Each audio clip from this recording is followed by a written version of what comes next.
அப்போஸ்தலர் 16, 14, 15 வாசிங்க. அப்பொழுது தியத்தீரா ஊராளும் இரத்தாம்பரம் விற்கிறவளும் தேவனை வணங்குகிறவளுமாகிய லீதியாள் என்னும் பேருள்ள ஒரு ஸ்திரீ கேட்டுக்கொண்டிருந்தாள். பவுல் சொல்லியவைகளை கவனிக்கும்படி கர்த்தர் அவள் இருதயத்தை திறந்தருளினார். அவளும் அவள் வீட்டாரும் ஞானஸ்நானம் பெற்ற பின்பு அவள் எங்களை நோக்கி, நீங்கள் என்னை கர்த்தரிடத்தில் விசுவாசம் உள்ளவள் என்று எண்ணினால் என் வீட்டிலே வந்து தங்கியிருங்கள் என்று எங்களை வருந்தி கேட்டுக்கொண்டாள். லீதியாளை பற்றி நம்ம இன்னைக்கு பார்ப்போம். பவுலுடைய சுவிசேஷத்தினால் தன்னுடைய வாழ்க்கையில் ஒரு பெரிய மாற்றத்தையும் அர்ப்பணிப்பையும் கொண்ட ஒரு ஸ்திரீ தான் யார்? லீதியாள். அல்லேலூயா. லீதியாள் யாருன்னா இரத்தாம்பரம் விற்கிற ஒரு ஸ்திரீ. அந்த காலத்தில் பெரிய பணக்காரர்கள் ராஜாக்கள்லாம் இரத்தாம்பரம் வாங்குவாங்க. எதுனா வெல்வெட்டுன்னுவாங்க, கிளாத்து. அல்லேலூயா. பர்பிள் கலரில் வருகிற ஒரு பெரிய சால்வைன்னு சொல்லலாம், என்ன போர்வைன்னு சொல்லலாம். அதை விற்கிறவங்க யார்? லீதியாள் என்ற ஒரு ஸ்திரீ. அல்லேலூயா. அவள் அந்த பெரிய செல்வந்தர்கள் விற்கிற அந்த யூஸ் பண்ணுற அந்த ஒரு போர்வையை, ஸ்தோத்திரம், இரத்தாம்பரத்தை விற்கிறவளும் தேவனை வணங்குகிறவளுமாகிய லீதியாள் என்னும் ஒரு பேருள்ள ஸ்திரீ. அல்லேலூயா. அவளுடைய பேர் 2 இடத்துல தான் வேதாகமத்தில் வருது. ஆனால் 2 இடத்துல வந்தாலும் அவள் சுவிசேஷத்தினால் ஈர்க்கப்பட்டவள். சுவிசேஷத்தினால், பவுல் சொன்ன சுவிசேஷத்தினால் ஈர்க்கப்பட்டு ரோம நகரத்தில் முதலாவது சபையை நிறுவ லீதியாளால் தான் முடிந்தது. அல்லேலூயா. லீதியாளால், ஸ்தோத்திரம், பவுலுடைய சுவிசேஷத்தினால் ஈர்க்கப்பட்ட ஒரு பெண் யார்? லீதியாள். அல்லேலூயா. அவளுடைய வாழ்க்கையிலிருந்து நாம் கற்றுக்கொள்ள வேண்டிய ஆவிக்குரிய சில விஷயங்களை இன்றைக்கி நம்ம பார்க்க போகிறோம். அல்லேலூயா. 2 இடத்துல தான் பேர் வந்திருக்கு.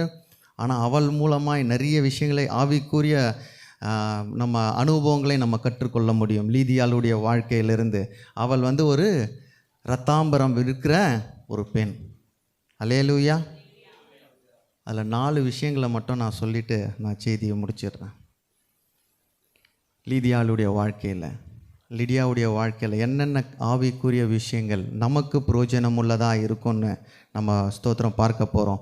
அதுக்கு முன்னே இருக்க வசனம்லாம் பார்த்திங்கன்னா, பவுலுக்கு தரிசனத்தில் அந்த ஊருக்கு போகணுன்னு ஒரு தரிசனம் கிடைக்கிது. அதற்காக அந்த இடத்துக்கு புறப்பட்டு வராரு. புறப்பட்டு ஊருக்கு வெளியில் காலையில் என்ன பண்ணுறாங்க, ஓய்வு நாள் அன்று ஆத்தோரத்தில் என்ன பண்ணுறாங்க, பிரசங்கம் பண்ணி கொண்டு இருக்கிறார்கள். பவுலும் அவரோடு இருந்தவர்களும் பிரசங்கித்து கொண்டு இருக்கிறாங்க. ஏன்னா ஆற்றை ஏன் தேர்ந்தெடுத்தாங்கன்னா, அங்கே தான் காலையில் எல்லாம் தண்ணி எடுக்க வருவாங்க. அப்போ மோட்டரோ இந்த விஷயம்லாம் இல்லை வீட்டில். அப்போது ஆற்றோரங்களில் தண்ணி எடுத்து போகும்போது அங்கே சுவிசேஷத்தை சொல்ல இவங்க வாஞ்சித்து இருக்கிறாங்க. அங்கே பெண்கள்லாம் கூடி வராங்க. அங்கே யார் வரா? இரத்தாம்பர விற்கிறவளும் தேவனை வணங்குகிறவளுமாகிய லீதியாள் என்னும் பேருள்ள ஒரு ஸ்திரீ கேட்டுக்கொண்டிருந்தாள். அல்லேலூயா. அல்லேலூயா. அவளுக்கு நான் கொடுக்குற ஃபஸ்ட்டு டைட்டில் என்னன்னா, ஓய்வு நாளை ஆசரித்தாள்.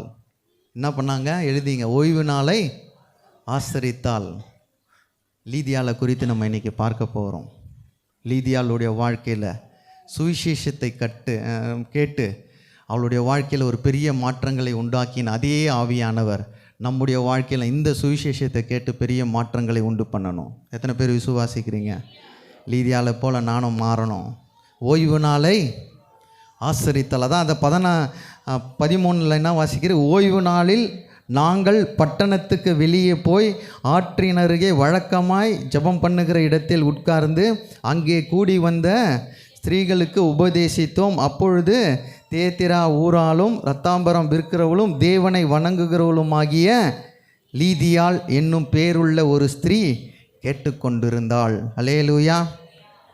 இனி யாரெல்லாம் ஒத்தையில் வந்திருக்கிறீங்களோ, கணவன் வீட்டில் இருக்கிறாரு, மனைவி வீட்டில் இருக்கிறாங்க, பசங்க வீட்டில் இருக்கிறாங்களோ, நீங்களாம் எழுதின்னு போய் இன்றைக்கி அவங்களுக்கு சொல்ல போகிறீங்க. அல்லேலூயா. இரத்தாம்பரம் விற்கிறவர், அவன் கஷ்டத்தில் மத்தியில் இல்லை, அது விலை உயர்ந்த பொருள் தான். அல்லேலூயா. ராஜாக்களும் செல்வந்தர்களும் யூஸ் பண்ணுற ஒரு பொருளை வியாபாரம் செய்கிற ஒரு லீதியாள் எங்கே வரா? சண்டேயில் சுவிசேஷத்தை கேட்க வரா. அல்லேலூயா. அவள் தேவனை வணங்க வரா. அதை தானே போட்டிருக்கு தேவனை. அங்கே என்ன போட்டிருக்கு? தேவனை வணங்குகிறவருமாகிய லீதியாள் அல்லேலூயா ஓய்வு நாளை ஆசரிக்க கடவர்கள் என்று நமக்கு கட்டளை உண்டு. ஓய்வு நாள் ஆசரித்தாள். அல்லேலூயா. ஃபஸ்ட்டு ஓய்வு நாளை குறித்து ஏன் நம்ம ஓய்வு நாளை ஆசரிக்கணும்? உங்களுடைய இதுவை சொல்லுங்களேன். ஓய்வு நாளை நாம் ஏன் ஆசரிக்கணும்? தேவனுடைய கட்டளை. வேற யாத்ராகமம் 20:8-11 வரைக்கும் வாசிங்க. யாத்ராகமம். ஓய்வு நாளை பரிசுத்தமாக ஆசரிக்க நினைப்பாயாக. 6 நாளும் நீ வேலை செய்து உன் கிரியைகளை எல்லாம் நடப்பிப்பாயாக. 7ஆம் நாளோ உன் தேவனாகிய கர்த்தருடைய ஓய்வு நாள். அதிலே நீயானாலும் உன் குமாரனானாலும் உன் குமாரத்தி ஆனாலும் உன் வேலைக்காரனானாலும் உன் வேலைக்காரியானாலும் உன் மிருக ஜீவனானாலும் உன் வாசல்களில் இருக்கிற அந்நியனானாலும் யாதொரு வேலையும் செய்ய வேண்டாம். கர்த்தர் 6 நாளைக்குள்ளே வானத்தையும் பூமியையும் சமுத்திரத்தையும் அவைகளுள் உள்ள எல்லாவற்றையும் உண்டாக்கி 7ஆம் நாளிலே ஓய்ந்திருந்தார். ஆகையால் கர்த்தர் ஓய்வு நாளை ஆசீர்வதித்து அதை பரிசுத்தமாக்கி. அப்போ தேவனுடைய கட்டளை நாங்க 6 நாள் நம்ம வேலை செய்யணும். 7ஆவது நாள் அவருடைய சமூகத்தில் ஓய்ந்திருக்கிற நாள். அல்லேலூயா. இன்னைக்கு நீ வேலை செய்யக்கூடாதுன்றது பிரமாணம். அதை மாற்ற சொல்லுங்களேன். மாற்ற கூடாது. அல்லேலூயா. நம்ம ஊரெல்லாம் சுற்றுறோம். இந்த சண்டேல வேலைக்கு போய் நான் பெரிய ஆள் ஆகிட்டேன்னு யாருன்னா காட்ட முடியுமா? சண்டேயில் போகிற வேலையினால் என் குடும்பம் கட்டப்பட்டதுன்னு யாருன்னா ஒருத்தர் சொல்லுங்கள். சண்டேயில் சம்பாதிச்சதுனால மட்டும்தான். நீங்கள் அந்த நாளை கர்த்தருக்கு ஒதுக்குங்க, கர்த்தர் உங்களுக்காய் கிரியை செய்வார். அல்லேலூயா. இன்றைக்கு ஒரு முடிவு எடுங்க. சண்டேயில் எங்கள் வீட்டில் யாரையும் வெளியில் அனுப்ப மாட்டேன், சபையை தவிர. அல்லேலூயா. சபைக்கும் ஊழியத்துக்கும் தான் சண்டே வெளியில் அனுப்புவேன். கர்த்தர் உங்கள் செல்வத்தை உயரத்துக்கு கொண்டு வருவார். அல்லேலூயா. சுகம் உயரத்துக்கு வரும். அல்லேலூயா. ஆரோக்கியம் உயரத்துக்கு வரும். பரிசுத்தம் உயரத்துக்கு வரும். அப்போ ஃபஸ்ட்டு என்னது ஏன் நம்ம ஆசரிக்கணும்? ஓய்வு நாள் எது? அது தேவனுடைய கட்டளை. அல்லேலூயா. ஓய்வு நாளை ஆசரிப்பது தேவனுடைய கட்டளை. அந்த நாளில் அந்த காரியங்களுக்கு மட்டும்தான் நம்ம செயல்படுத்தணும். 2வது ஏசாயா 58:13-14 ஓய்வு நாளை ஏன் ஆசரிக்கணும்? 2வது காரணம், என் பரிசுத்த நாளாகிய ஓய்வு நாளிலே உனக்கு இஷ்டமானதை செய்யாதபடி உன் காலை விலக்கி உன் வழிகளின்படி நடவாமலும் உனக்கு இஷ்டமானதை செய்யாமலும் உன் சொந்த பேச்சை பேசாமலிருந்து ஓய்வு நாளை மனமகிழ்ச்சியின் நாள் என்றும் கர்த்தருடைய பரிசுத்த நாளை மகிமையுள்ள நாள் என்றும் சொல்லி அதை மகிமையாக எண்ணுவாயானால் அப்பொழுது கர்த்தரில் மனமகிழ்ச்சியாக இருப்பாய். பூமியின் உயர்ந்த இடங்களில் உன்னை ஏறி இருக்கும்படி பண்ணி உன் தகப்பனாகிய யாக்கோபுடைய சுதந்திரத்தால் உன்னை இப்போஷிப்பேன். கர்த்தருடைய வாய் இதை சொல்லிற்று. 2வது காரணம் என்னன்னா, பரிசுத்தமும் ஆசீர்வதிக்கப்பட்ட நாள். எதுங்க? ஓய்வு நாள். என்னதுங்க? பரிசுத்தமும் ஆசீர்வதிக்கப்பட்ட நாள். எது? ஓய்வு நாள். அந்த நாளில் வேலைக்கு போகக்கூடாது. ஃபஸ்ட்டு என்னது? தேவனுடைய கட்டளை. 2வது பரிசுத்தமும் ஆசீர்வதிக்கப்பட்ட நாள். அல்லேலூயா. பரிசுத்தமும் ஆசீர்வாதம் எந்த நாளில் இருக்கும்? ஓய்வு நாளில் தான் கிடைக்கும். இந்த நாளில் நீங்கள் ஃபியூலை நிரப்பினீங்கன்னா மீதி 5 நாள் நீங்கள் ஓடுவீங்க. அல்லேலூயா. 7ஆவது நாள் சம்பாதிக்கிறதுனால ஒன்றுமே கட்ட முடியாது. ஏன்னா அது கட்டளை. அல்லேலூயா. உன்னுடைய சொந்த பேச்சை பேசாமலும், அது 13 போடுங்க. சொந்த பேச்சை பேசாமலும் உன் இஷ்டப்படி செய்யாதபடிக்கு உன் காலை விலக்கி உன் வழிகளில் நடவாமலும் உன் இஷ்டமானதை செய்யாமலும் உன் சொந்த பேச்சை பேசாமலும் இருந்து ஓய்வு நாளை மனமகிழ்ச்சி நாள் என்றும் கர்த்தருடைய பரிசுத்த நாளை மகிமையின் நாள் என்றும் சொல்லி அதை மகிமையாக எண்ணுவாயானால் அப்பொழுது கர்த்தரில் நீ மனமகிழ்ச்சியாக இருப்பார். உயர்ந்த ஸ்தானத்தில் ஏறி இருக்க பண்ணுவார். அல்லேலூயா. நான் திரும்ப சொல்கிறேன், உயர்ந்த ஸ்தானம் வேணும்னா மனமகிழ்ச்சி நாளில் உள்ளே இருக்கணும். அல்லேலூயா. அன்றைக்கி தான் ஆர்டர் வருதுன்னா அந்த ஆர்டரை கேன்சல் பண்ணிவிடுங்க. நான் இன்றைக்கி சொல்கிறேன், கர்த்தர் உனக்காய் ஒரு புதிய பிஸ்னஸை உண்டு பண்ணுவார். அல்லேலூயா. பசங்கிட்ட கணவர்கிட்ட இன்றைக்கி உட்காந்து பேசுங்க. இத்தனை வருஷம் ஓடுனீங்க, என்னத்தை பெருசாக கட்டி கவுத்துட்டோம்? ஒன்றுமே இல்லை. அல்லேலூயா. அவரை ஆராதிப்பதில், அவரை தேடுவதில் முழு மூச்சாக நில்லுங்க. அல்லேலூயா. அந்த நாளில் எந்த காரியங்களையும் செய்யக்கூடாது. 2வது என்ன சொன்னால், பரிசுத்தமும் ஆசீர்வதிக்கப்பட்ட நாள். ஃபஸ்ட்டு தேவனுடைய கட்டளை, 2வது பரிசுத்தமும் ஆசீர்வதிக்கப்பட்ட நாள். இந்த நாளில் நம்ம தேவனை ஓய்வு நாளை ஆசரித்தே ஆக வேண்டும். 3வது நான் சொல்லிடுறேன், எபிரேயர் 4:4-11. எபிரேயர் 4:4-11. மேலும் தேவன் தம்முடைய கிரியைகளை எல்லாம் முடித்து 7ஆம் நாளிலே ஓய்ந்திருந்தார் என்று 7ஆம் நாளை குறித்து ஓரிடத்தில் சொல்லியிருக்கிறார். அன்றியும் அவர்கள் என்னுடைய இளைப்பாறுதலில் பிரவேசிப்பதில்லை என்றும் அந்த இடத்திலே தானே சொல்லியிருக்கிறார். ஆகையால் சிலர் அதில் பிரவேசிப்பது இன்னும் வரப்போகிற காரியமாயிருக்கிறபடியினாலும், சுவிசேஷத்தை முதலாவது கேட்டவர்கள் கீழ்ப்படியாமையினாலே அதில் பிரவேசியாமற் போனபடியினாலும், இன்று அவருடைய சத்தத்தை கேட்பீர்களாகில் உங்கள் இருதயங்களை கடினப்படுத்தாதிருங்கள் என்று வெகு காலத்திற்கு பின்பு தாவீதின் சங்கீதத்திலே சொல்லியிருக்கிறபடி இன்று என்று சொல்வதினாலே பின்னும் ஒரு நாளை குறித்திருக்கிறார். யோசுவா அவர்களை இளைப்பாறுதலுக்கு உட்படுத்தி இருந்தால் பின்பு அவர் வேறொரு நாளை குறித்து சொல்லியிருக்க மாட்டாரே. ஆகையால் தேவனுடைய ஜனங்களுக்கு இளைப்பாறுகிற காலம் இனி வருகிறதா இருக்கிறது. ஏனெனில் அவருடைய இளைப்பாறுதலில் பிரவேசித்தவன் தேவன் தம்முடைய கிரியைகளை முடிந்து ஓய்ந்தது போல தானும் தன் கிரியைகளை முடித்து ஓய்ந்திருப்பான். ஆகையால் அந்த திருஷ்டாந்தத்தின்படி ஒருவனாகிலும் கீழ்ப்படியாமையினாலே விழுந்து போகாதபடிக்கு நாம் இந்த இளைப்பாறுதலில் பிரவேசிக்க ஜாக்கிரதா இருக்க கடவோம். இப்போ மூன்றாவது என்னன்னா, நித்திய ஓய்வுக்கு வழி நடத்தும் நாள் இதுதான். அல்லேலூயா. இந்த நாளில் உள்ளே இருந்தீங்கன்னா மட்டும்தான் நித்திய இளைப்பாறுதலுக்குள்ளாய் அவர் வைப்பார். அல்லேலூயா. அந்த 4 வசனத்தையும் நீங்கள் டீட்டெயிலாக படிக்கும் பொழுது யார் யாரெல்லாம் இந்த பூலோக வாழ்க்கையை முடித்து நித்திய வாழ்க்கையின் இளைப்பாறுதலுக்கு உள்ளே போனோன்னா எது இந்த சத்தியத்தை கேட்டு இதன்படி நடக்க நம்ம இருக்கணும். அல்லேலூயா. அதனால தான் அந்த கடைசி வாரத்தில் சொல்லுது, ஆகையால் இந்த திருஷ்டாந்தத்தின்படி ஒருவனாகிலும் கீழ்ப்படியாமையினாலே விழுந்து போகாதபடிக்கு நாம் இந்த இளைப்பாறுதலில் பிரவேசிக்க ஜாக்கிரதையாக இருக்க கடவோம். அல்லேலூயா. அப்போ மூன்றாவது என்னன்னா, நித்திய ஓய்வுக்கு வழி நடத்தும் நாளாக இந்த நாள் இருக்குது. இந்த நாளில் வந்தால் தான் பரலோகத்திற்குரிய எல்லா விஷயம் நீங்கள் கேட்பீங்க, அதன்படி கீழ்ப்படுவீங்க. உண்மையா இல்லையா? செய்தி என்னைக்கு கிடைக்கும்? சண்டேல தான் உங்களுக்குரிய வார்த்தை இருக்கும். நித்தியத்திற்கு ஏற்ற நித்திய ஓய்வுக்கு வழி நடத்தும் நாள். ஃபஸ்ட்டு என்னது? தேவனுடைய கட்டளை. 2வது ஆசீர்வாதமும் பரிசுத்தமான நாள். 3வது நித்திய ஓய்வுக்கு வழி நடத்தும் நாளாய் இந்த ஓய்வு நாளை நம்ம அனுசரிக்க வேண்டும். அல்லேலூயா. அதனால தான் லீதியால் என்ன பண்ணா, வியாபாரத்தை ஓரம் கட்டிட்டு ஆத்தோரத்தில் போய் எதை கேட்க போயிட்டா? சண்டே சத்திய சுவிசேஷத்தை கேட்க போயிட்டா. அல்லேலூயா. அல்லேலூயா.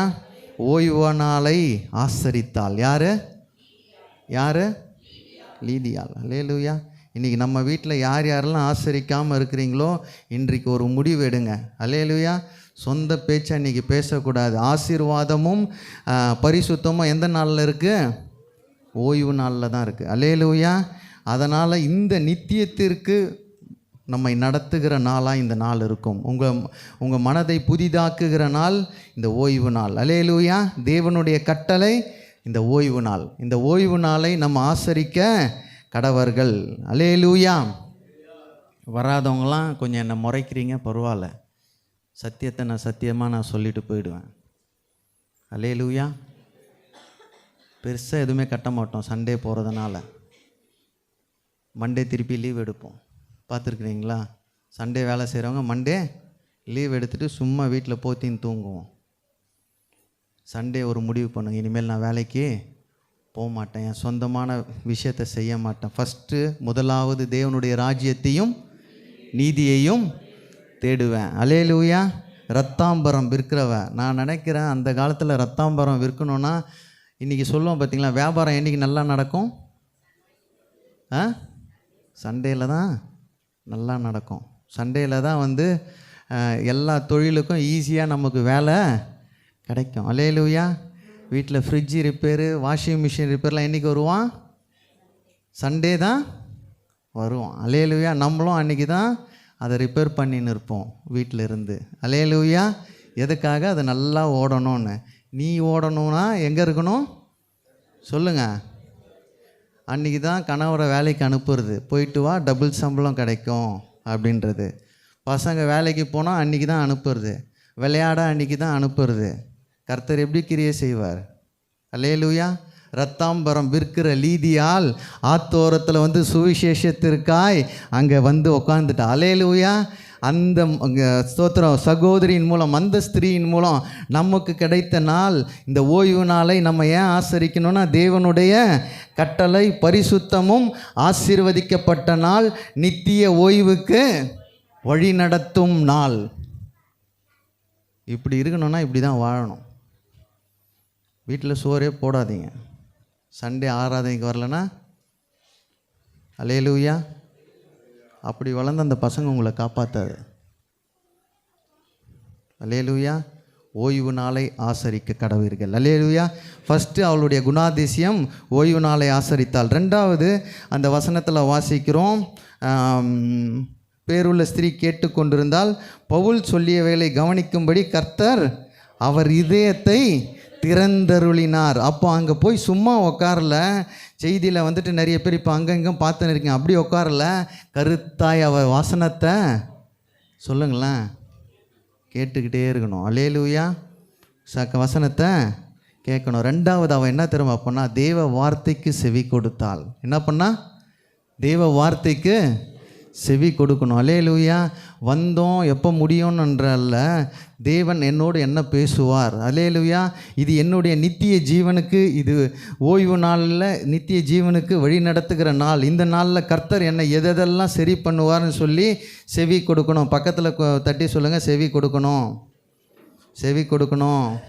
தேவ வார்த்தையை கேட்கணும். ரெண்டாவது அவள் தேவ வார்த்தையை செவி கொடுத்தாள். ஏன் நம்ம செவி கொடுக்கணும், எப்படி செவி கொடுக்கணும் நம்ம யோசித்து பார்த்துருக்குறோமா? தேவ வார்த்தைக்கு எப்படி நம்ம செவி கொடுக்கணும்னு லேவியாராகமம் 16:30-31 வாசிங்க. லேவியாராகமம். கர்த்தருடைய சந்நிதியில் உங்கள் பாவமெல்லாம் நீங்கி சுத்திகரிக்கப்படும்படி அந்நாளில் உங்களை சுத்திகரிக்கும் பொருட்டு உங்களுக்காக பாவ நிவர்த்தி செய்யப்படும். உங்களுக்கு அது விசேஷித்த ஓய்வு நாள். அதிலே உங்கள் ஆத்துமாக்களை தாழ்மைப்படுத்த கடவீர்கள். இது நித்திய கட்டளை. வார்த்தையை கேட்கும்போது என்ன இருக்கணுங்க? தாழ்மை இருக்கணும். ஃபஸ்ட்டு சொல்லுங்கள், தாழ்மை. எப்படி வார்த்தையை கேட்கணும்? தாழ்மையோடு கேட்கணும். பாஸ்டரை முறைக்கக்கூடாது, கொஞ்சம் குத்துற மாதிரி தான் இருக்கும். எப்படி கேட்கணும் சொல்லுங்களேன்? தாழ்மையோடு கேட்கணும். அல்லேலூயா. அது உங்களுக்கு விசேஷித்த ஓய்வு நாள். அதிலே உங்கள் ஆத்துமாக்களை தாழ்த்த கடவீர்கள். அப்போ தான் அந்த வார்த்தை உள்ளே வந்து உட்காரும். அல்லேலூயா. 1 சாமுவேல் 3:10 வாசிக்கிறோம். கர்த்தர் சவுண்டு கொடுக்கும்போது கர்த்தர் கூப்பிடுறாரு சாமுவேலுக்கு. அவன் தாழ்மையோடு என்ன சொல்கிறான்? அப்பொழுது கர்த்தர் வந்து நின்று முன்போல சாமுவேலே சாமுவேலே என்று கூப்பிட்டார். அதற்கு சாமுவேல் சொல்லும் அடியேன் கேட்கிறேன் என்றான். செய்தி வரும்பொழுது எப்படி தாழ்மையோடு கேட்கணும். பக்கத்தில் தட்டி சொல்லுங்கள், முறைச்சி இல்லை, தாழ்மையோடு. தாழ்மையோடு. சில இடத்துல நம்மளை பற்றி சொன்னால் கோபம் வரும். வருமா வராதா? எப்போ கோபம் வரும் சொல்லுங்கள்? நம்ம செய்கிற தப்பை சொன்னால் கோபம் வரும், முறைப்பீங்க. அல்லேலூயா. வார்த்தையை கேட்கும்போது தாழ்மையோடு. அல்லேலூயா. 3 வாட்டி 4 வாட்டி கர்த்தர் கூப்பிடும்போது சாமுவேலுக்கு தெரியல, திருப்பியும் கூப்பிட்றான். முன்போல் கூப்பிடும் பொழுது என்ன சொல்கிறான்? இதோ அடியேன். தாழ்மையோடு. வார்த்தையை எப்படி கேட்கணுன்னா தாழ்மையோடு. ரெண்டாவது எப்படி கேட்கணுன்னா எபிரேயர் 2:1-4 எடுத்து வாசி பாருங்க. ஆகையால் நாம் கேட்டவைகளை விட்டு விலகாதபடிக்கு அவைகளை மிகுந்த ஜாக்கிரதையாய் கவனிக்க வேண்டும். அடையாளங்களினாலும் அற்புதங்களினாலும் பலவிதமான பலத்த செய்கைகளினாலும் தம்முடைய சித்தத்தின்படி பகிர்ந்து கொடுத்த பரிசுத்த ஆவியின் வரங்களினாலும் தேவன் தாமே சாட்சி கொடுத்ததுமாயிருக்கிற இவ்வளவு பெரிதான ரட்சிப்பை குறித்து நாம் கவலையற்றிருப்போமானால் தண்டனைக்கு எப்படி தப்பித்து கொள்ளுவோம்? கவனத்தோடு, தாழ்மையோடு, கவனத்தோடு. அதனால தான் 4வது வசனம் முடிக்கும் போது என்ன சொல்கிறாரு? தண்டனைக்கு தப்பணும்னா இதை சரியாக கேட்காம விட்டுறக்கூடாது. அல்லேலூயா. கேட்டதை சரியாக கேட்கணும். செய்தி கொடுக்கும்போது அவள் ரத்தாம்பரம் விற்கிறவ தான். அங்கே போயிட்டு சுவிசேஷத்தை கேட்டதுனால தான் அவன் மாற்றப்பட்டா. சும்மா போயிட்டு வந்தவங்களாம் மாற்றப்பட மாட்டாங்க. அல்லேலூயா. தேவ வார்த்தையை அவள் என்ன பண்ணா? செவி கொடுத்தாள். தேவ வார்த்தைக்கு செவி கொடுத்தவளாக இருந்தால், ஓய்வு நாளை ஆசரிக்கிறவளாக இருந்தால். ரெண்டாவது தேவ வார்த்தையை செவி கொடுக்கிறவளாக இருந்தால். நாம் எப்படி செவி கொடுக்கணும்? தாழ்மையோடு. ரெண்டாவது கவனத்தோடு. மூன்றாவது எபிரேயர் 4:2 வாசித்து பாருங்கள். எபிரேயர் 4:2. ஏனெனில் சுவிசேஷம் அவர்களுக்கு அறிவிக்கப்பட்டது போல நமக்கும் அறிவிக்கப்பட்டது. கேட்டவர்கள் விசுவாசம் இல்லாமல் கேட்டபடியினால் அவர்கள் கேட்ட வசனம் அவர்களுக்கு பிரயோஜனப்படவில்லை. மூன்றாவது விசுவாசத்தோடு கேட்கணும். எப்படி கேட்கணும்? விசுவாசத்தோடு. அவர்கள் சுவிசேஷம் அவர்களுக்கு அறிவிக்கப்பட்ட பொழுது நமக்கும் அறிவிக்கப்பட்டது. கேட்டவர்கள் விசுவாசம் இல்லாமல் கேட்டபடியினால் அவர்கள் கேட்ட வசனம் அவர்களுக்கு புரோஜனப்படவில்லை. அல்லேலூயா. நிறைய சத்தியத்தை கேட்குறோம், எல்லாருக்கும் அதே சத்தியம்தான். ஒருத்தன் வளர்றான், ஒருத்தன் சொல்லுங்களேன் ஒரு வீடு கட்டப்படுது, ஒரு வீடு கட்டப்படலை. அப்போ அந்த விஷயத்தை விசுவாசத்தோடு கேட்கல. அல்லேலூயா. விசுவாசத்தோடு கேட்டவங்க அடுத்த வாரம் குடும்பத்தோடு உள்ளே இருப்பாங்க. அல்லேலூயா. அதனால் வருமானம் எனக்கு வேண்டாம், கர்த்தருடைய வசனத்தை நான் விசுவாசிக்கிறேன், நான் உள்ளே வருவேன். அல்லேலூயா. 3 காரியங்கள். ரோமர் 10:17 எடுத்து வாசித்துங்க விசுவாசத்தை குறித்து. ஆகையால் விசுவாசம் கேள்வியினாலே வரும், கேள்வி தேவனுடைய வசனத்தினாலே. அப்போது விசுவாசத்தை எங்கேருந்து வரோன்னா வார்த்தையை கேட்கும்போது தான் வரும். அல்லேலூயா. சில நேரத்தில் சாட்சி சொல்கிறதுனால நிறைய பேருக்கு விசுவாசம் வரும். என் கர்த்தர் எனக்கு இது செய்தார், அதை செய்தார்னு. அதை காட்டிலும் வசனம் உங்களோடு இருக்கும் பொழுது விசுவாசத்தில் கர்த்தர் நடத்துவார். அல்லேலூயா. அப்போ அவகிட்ட இருந்த 2வது குணாதிசயம் என்னன்னா, தேவ வார்த்தையை செவி கொடுக்கிறவளாக இருந்தாள். அல்லேலூயா. ஆத்தோரம் போனது மட்டும் இல்லை, போய் உட்காந்து என்ன பண்ணா, பவுல் என்ன சுவிசேஷிக்கிறார் என்று செவி கொடுக்கிறவளாய், தேவ வார்த்தைக்கு செவி கொடுக்கிறவராய். நிறைய பேர் டைரியெலாம் எழுதுறீங்க, பாதி பேர் எழுதலை. கர்த்தர் உங்களையும் எழுத வைப்பார். அல்லேலூயா. தேவ வார்த்தையில் எவ்வளோ நம்ம ஊன்றி இருக்கிறோமோ, தேவ வார்த்தைக்கு எவ்வளோ செவி கொடுக்குறோமோ, எல்லாருக்கும் ஒரே மாதிரி தான் வார்த்தை வருது. அதை செவி கொடுக்குறவங்க மேலே வராங்க, செவி கொடுக்காதவங்க அதே நிலைமையில் ஸ்தோத்திரம் விதைக்கப்பட்ட விதையாய் நம்ம மாற்றப்படுகிறோம். அப்போ எப்படிலாம் செவி கொடுக்கணும்? தாழ்மையோடு, கவனத்தோடு, விசுவாசத்தோடு. அல்லேலூயா. தாழ்மை இருக்கணும். கேட்கும்பொழுது சொல்லுங்களேன், நம்ம யாருக்கிட்ட பேசும்போதும் நமக்கு தாழ்மை வேணும். அல்லேலூயா. குறிப்பாக தேவ வார்த்தையில் நம்ம தாழ்மையோடு கேட்கணும். 2வது கவனத்தோடு கேட்கணும். 3வது விசுவாசத்தோடு கேட்கணும். அல்லேலூயா. 3வது குணாதிசயம் நான் டக்குன்னு முடிச்சிடறேன். 3வது குணாதிசயம் அவளுக்கு அந்த 15வது வசனம் வாசிங்க. இப்போ என்ன பண்ணிட்டானா, 3வது அவகிட்ட இருந்த குணாதிசயம் தேவ வார்த்தைக்கு அர்ப்பணித்தாள். என்ன பண்ணா? தேவ வார்த்தைக்கு ஒரு அர்ப்பணிப்பு இருக்கணும். இப்போ கேட்டுட்டா, 2வது என்ன பண்ணுறான்? அந்த வார்த்தைக்கு ஒரு அர்ப்பணிப்பு. அவளும் அவள் வீட்டாரும் ஞானஸ்தானம் பெற்ற பின்பு. அல்லேலூயா. அப்போது அர்ப்பணிப்பின் வாழ்க்கை நம்முடைய வாழ்க்கையில் கண்டிப்பாக வேணும். அல்லேலூயா.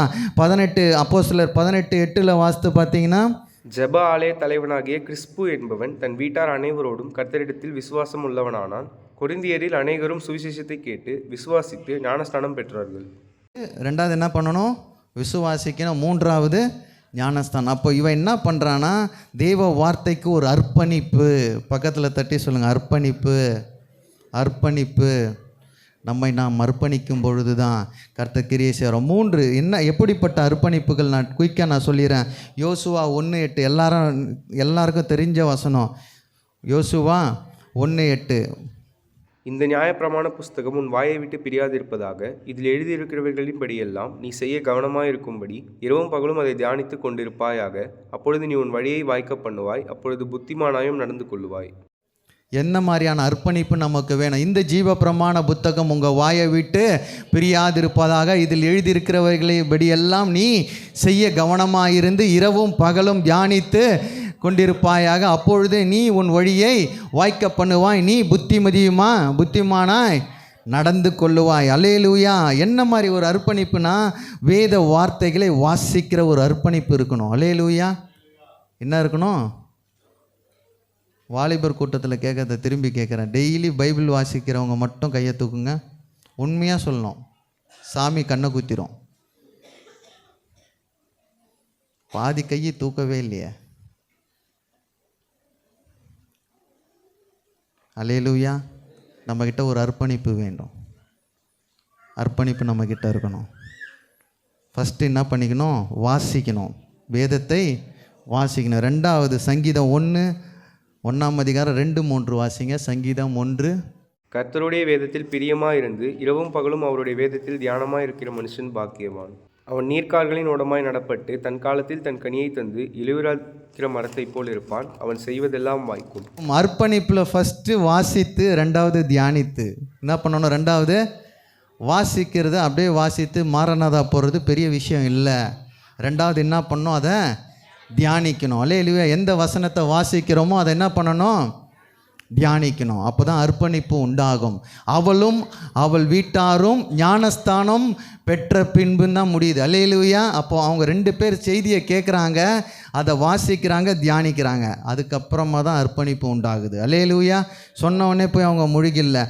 3வது யாக்கோபு 1:22 நான் முடிச்சிடுறேன். யாக்கோபு 1:22 அல்லாமலும் நீங்கள் உங்களை வஞ்சியாதபடிக்கு திருவசனத்தை கேட்கிறவர்களாய் மாத்திரமல்ல, அதன்படி செய்கிறவர்களாயும் இருங்கள். அல்லேலூயா. என்ன பண்ணோங்க? திருவசனத்தை கேட்கிறவர்களாய் மாத்திரமல்ல, அதன்படி செய்கிறவர்களாக இருந்தால் தான் அர்ப்பணிப்பு உண்டாகும். அல்லேலூயா. வாசிக்கணும், தியானிக்கணும், நடைமுறைப்படுத்தணும். என்ன பண்ணோங்க? வாசிக்கணும், தியானிக்கணும், இது 3 இருந்தால் தான் அர்ப்பணிப்பு உண்டாகும். திருவசனத்தை கேட்கிறவர்களாய் மாத்திரமல்ல, அதன்படி செய்கிறவர்களாய் நம்ம இருக்கணும். அல்லேலூயா. 3 குணாதிசயங்களை பார்த்தோம் லீதியாள்கிட்ட. ஃபஸ்ட்டு என்னது? ஓய்வு நாளை ஆசரித்தாள். 2வது தேவ வார்த்தைக்கு செவி கொடுத்தாள். 3வது தேவனுடைய வார்த்தைக்கு அர்ப்பணித்தாள். அர்ப்பணித்தனால்தான் அவளும் அவங்க குடும்பமும் ஞானஸ்தானம் எடுத்தாங்க. அந்த அடுத்த 15வது அடுத்த லைனை வாசிங்க. அவள் எங்களை நோக்கி, நீங்கள் என்னை கர்த்தரிடத்தில் விசுவாசம் உள்ளவள் என்று எண்ணினால் என் வீட்டிலே வந்து தங்கியிருங்கள் என்று எங்களை வரிந்து கேட்டுக்கொண்டார்கள். இங்கே போனாங்க, சுவிசேஷத்தை கேட்டு முடித்தாங்க, வார்த்தையை கேட்டாங்க, அர்ப்பணித்தாங்க. இப்போ அடுத்த ஆத்தோரம் போகிறாங்க. அடுத்த வாரம் நான் இப்படி தான் நினைக்கிறேன், விளக்கம் இல்லை வேதத்தில். அடுத்த வாரம் போகிறாங்க. என்ன சொல்கிறாங்க? ஏன் ஆத்தோரத்தில் ஊழியம் நடத்துகிறீங்க? எங்கே வாங்க, எங்கே வாங்க? வீட்டுக்கு கூப்பிட்றான். யார்? லீதியாள். அல்லேலூயா. 4வது ஒன்று சொல்லி முடிச்சிடறேன். தேவ சித்தம் செய்தாள். அல்லேலூயா. என்ன செய்தா? தேவ சித்தம் யார்கிட்ட இருந்தது? லீதியாள்கிட்ட. அல்லேலூயா. அல்லேலூயா. அப்போஸ்தலர் அதில் 16-15 நம்ம வாசிக்கிறோம். அவள் எங்களை நோக்கி, நீங்கள் என்னை கர்த்தரிடத்தில் விசுவாசம் உள்ளவள் என்று எண்ணினால் என் வீட்டில் வந்து தங்கியிருங்கள் என்று அவர்களை வருந்தி. நான் இதோடைய ரெஃபரன்ஸ்லாம் நிறைய படிக்கும்போது போட்டிருக்கு. அது ஃபுல்லாக ரோமர்கள் வாழ்ந்த இடம், யூதர்களே கிடையாது, அங்கே ஆலயமே கிடையாது அந்த ஊரில். அல்லேலூயா. அதனால தான் ஊருக்கு வெளியில் வந்து சுவிசேஷம் அறிவிக்கப்படுது. பவுலுக்கு ஃபஸ்ட்டு ஆப்பர்ச்சுனிட்டி உள்ளே வந்து சுவிசேஷத்தை அறிவிக்க வீடை திறந்தது யாருன்னா லீதியாள் தான். அல்லேலூயா. ஏன்னா தேவனுடைய சித்தத்தை செய்கிறவளாய். அல்லேலூயா. ஓய்வு நாள் அங்கே போனதுனால தான் அவளுக்கு விடுதலை கிடச்சிது. அல்லேலூயா. முதலாவது சுவிசேஷத்தை ரோமர்கள் மத்தியில் நிலைநாட்ட ஐரோப்பாவில் சுவிசேஷத்தின் கதவு திறந்தது லீதியாளால். அல்லேலூயா. நம்ம தேவ சித்தம் எப்படி செய்யணும்னு சொல்லி நான் டக்குன்னு முடித்தேன். எப்படி தேவ சித்தத்தை செய்ய வேண்டும்? ரோமர் 12:2 நீங்கள் இந்த பிரபஞ்சத்திற்கு ஒத்த வேஷம் தெரியாமல் தேவனுடைய நன்மையும் பிரியமும் பரிபூர்ணமான சித்தம் இன்னதென்று பகுத்தறியத்தக்கதாக உங்கள் மனம் புதிதாகிறதினாலே மறுரூபம் ஆகுங்கள். சித்தம் செய்யணும்னா ஃபஸ்ட்டு என்ன வேணும்னா பகுத்தறிவு இருக்கணும். அல்லேலூயா. பகுத்தறியத்தக்க எது தேவ சித்தம், எது மனித சித்தம் நமக்கு தெரியணும். அல்லேலூயா. இப்பிரபஞ்சத்தின் ஒத்த வேஷம் தெரியாமல். அல்லேலூயா. சில நேரம் உலகத்தோடு ஒத்த வேஷம் தரிப்போம். அங்கே தேவ சித்தமா இது மனித சித்தமான்னு பகுத்தறியணும். அல்லேலூயா. பக்கத்தில் தட்டி சொல்லுங்கள், பகுத்தறியணும். எது பிசாசு, எது சாத்தான் உனக்கு தெரியணும். சாத்தானும் இன்றைக்கி அபிஷேகம் பேசுது, பார்த்துருக்குறீங்களா? லூசிஃபரும் இன்றைக்கி நல்லா ஹோலி ஸ்பிரிட்டில் நிரம்புகிறான். அல்லேலூயா. பகுத்தறியத்தக்க தேவ சித்தம் எதுன்னு நமக்கு பகுத்தறியத்தக்க ஞானத்தை கர்த்தர் தருவாராக. அல்லேலூயா.